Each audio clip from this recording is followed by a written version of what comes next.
Welcome to Sampson's Judo. Today the tutorial will be based around O Soto Gari, major outer reach.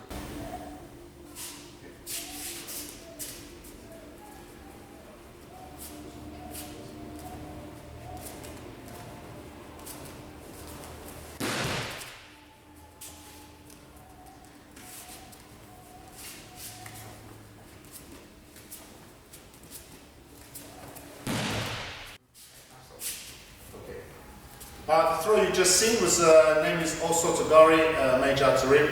I love this throw, it's one of my favorite techniques. Actually, I love all judo. But anyway, there's 4 elements that we need to cover to understand O Soto Gari before we go and practice it.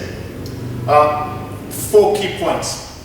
The first key point that we need to talk about is direction of stepping. When you step forward, we should step forward the left foot. So if we draw a line with the back of the heel, all 3 legs should be the same length. Very, very, very important. It's important also not to step too far away from uke, because we won't be able to reach with the right leg, making it very weak and vulnerable.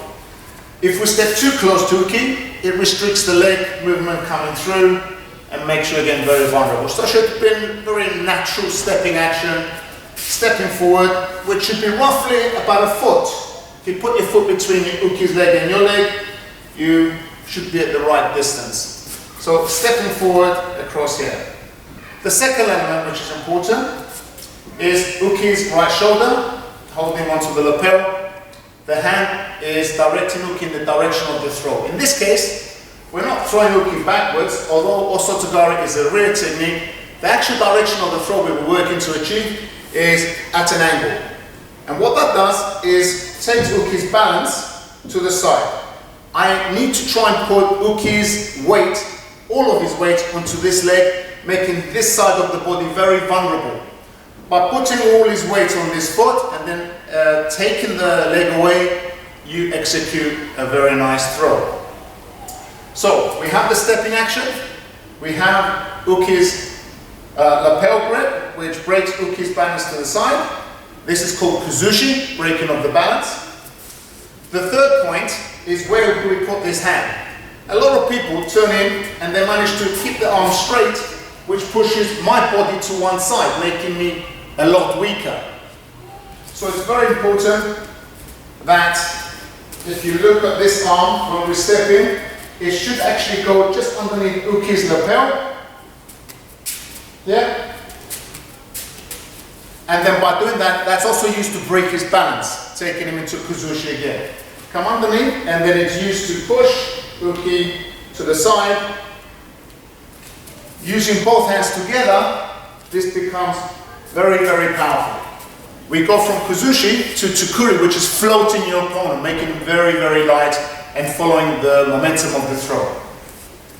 The fourth and final point we need to concentrate on is do not step through and put your leg on the floor. This happens very, very often, and that's normally because people don't break uke's balance in the right direction, and they tend to step forward, put their foot down, and then throw in this direction, or just push, which is not the actual throw. O Soto Gari is a sweeping hip or a sweeping leg or loin. So what we want to do is step, break the balance, take the elbow underneath, and then basically throw on the supporting leg. Here, uke should land in front of you, and I should be facing in this direction, not this direction. O Soto Gari, in its right dynamics, is a beautiful technique. If you put those 4 points in place, lots of uchikomi, you would understand it much, much better. So, that concludes the 4 points of O Soto Gari. Please go and practice them and judge for yourselves. Thank you.